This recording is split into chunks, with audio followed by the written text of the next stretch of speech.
പടിഞ്ഞാറൻ മേഖല ആകെ വെള്ളത്തിലാണ് എന്നുള്ളതാണ്. നമ്മൾ നിൽക്കുന്ന കോട്ടയം ഇറഞ്ഞാലിലാണ്. ഇറഞ്ഞാലിൽ വലിയ വെള്ളക്കെട്ടാണ്. ഇറഞ്ഞാൽ തിരുവഞ്ചൂർ റോഡ് പൂർണ്ണമായി മുങ്ങിക്കടന്നു. ഇത് ഒരു തോടോ ഒന്നുമല്ല, ഇതൊരു റോഡാണ്.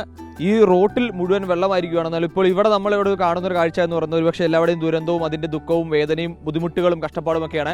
എന്നാൽ ആ ദുരന്തത്തിനിടയിലും സന്തോഷിക്കാൻ എന്തെങ്കിലും ചെറിയ കാരണങ്ങളുണ്ടെങ്കിൽ അത് സന്തോഷിക്കാം എന്നുള്ളതാണ്. ഇന്നലെ ഇവിടെയൊക്കെയായി ഇവിടുന്ന ആളുകളെ ഇവിടെ വീട് വെള്ളം കയറിയപ്പോൾ ഇവിടെയുള്ള ആളുകളെയൊക്കെ മാറ്റാനും അതിനുമൊക്കെയായി ഇവിടെ തയ്യാറെടുത്തിരുന്ന ഇവിടെ ഉണ്ടായിരുന്ന ആളുകൾ യുവാക്കളാണ്, ഇവിടുത്തെ ചെറുപ്പക്കാരാണെന്നുള്ളത്. അവരൊക്കെ ഇപ്പോൾ വോളിബോൾ കളിക്കാനുള്ളത്. എന്താ ഇപ്പം ഇങ്ങനെ ഒരു വോളിബോൾ കളിയുടെ ഒരു തീരുമാനത്തിലേക്ക് പോയത്? എങ്ങനെ വോളിബോൾ എല്ലാ വർഷവും വെള്ളം കയറുമ്പോൾ കളിക്കുന്ന വോളിബോൾ, അതുകൊണ്ട് മാത്രം വേറെ പരിപാടിയില്ല. വെള്ളം കയറി ഇതൊക്കെയല്ലേ പരിപാടി, വേറെ പരിപാടി ഒന്നുമില്ല. അങ്ങോട്ട് മാറ്റലും അങ്ങനെ പരിപാടികളൊക്കെ ആയിരുന്നു, എല്ലാവരും മാറ്റുകയും കാര്യങ്ങളൊക്കെ ആയിരുന്നു. ഇന്നിപ്പോൾ ആരും മാറ്റാനില്ല. ഇവിടുത്തെ ആളുകളൊക്കെ മാറ്റി എല്ലാവരും പോയിട്ടുണ്ട്. ഇനി കുറച്ച് പേരൊക്കെ ഉണ്ട്. ഇനിയിപ്പോൾ വെള്ളം ഇറങ്ങുന്നുണ്ട്. ഇനിയിപ്പോൾ എല്ലാവരും ഇനി തിരിച്ചു വരാൻ തുടങ്ങി. ഇനിയിപ്പോൾ തിരിച്ചു വരാൻ തുടങ്ങി. ഇനിയിപ്പം പറഞ്ഞാൽ ഇപ്പോൾ നിങ്ങളുടെ വീടുകളിൽ വെള്ളം കയറിയിട്ടുണ്ടോ? ഇല്ല, വീടുകളിൽ വെള്ളം കയറിയിട്ടില്ല. സ്റ്റെപ്പിന്റെ അവിടെ വരെ വന്നു. ഇപ്പൊ കുറച്ച് ഇറങ്ങിയിട്ടുണ്ട്. അതെ അതെ, ഇവിടെ തന്നെ. അതൊക്കെ വീട് ഇവിടെ അടുത്തുള്ളവരെല്ലാരും എല്ലാവരും ഒരു ബുദ്ധിമുട്ടുമൊക്കെയാണ്. അപ്പൊ നിങ്ങളൊരു എൻജോയ്മെന്റ് ആവാന്ന് വിചാരിച്ചാണ്?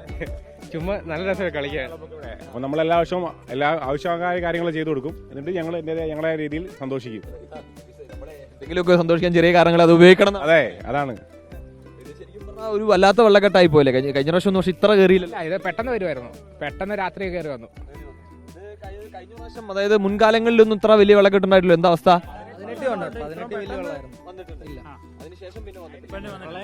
പ്രളയത്തിന് സമാനമാണോ? അപ്പോ ശരിക്കും പറഞ്ഞാൽ ഇവിടുന്ന് ഒരു ഭൂരിപക്ഷം ആളുകളെ മാറ്റിയില്ലേ? ഏകദേശം ഭൂരിപക്ഷം ആൾക്കാരെ മാറ്റി. മെനിഞ്ഞാന്നത്തോടുകൂടി എല്ലാവരും ഏകദേശം മാറ്റാൻ തുടങ്ങി. ഇന്നലെ എല്ലാവരും മാറ്റി. തൊട്ട് എല്ലാവരും തിരിച്ചു വരുമായിരിക്കും. വെള്ളം ഇറങ്ങാൻ തുടങ്ങി എന്ന പ്രതീക്ഷയിലാണ് ഞങ്ങൾ ഇരിക്കുന്നത്. കളിയാണ്. അതെ അതെ അതെ, ജയിക്കുന്ന പറയുന്നത് ഞങ്ങൾ ജയിക്കും.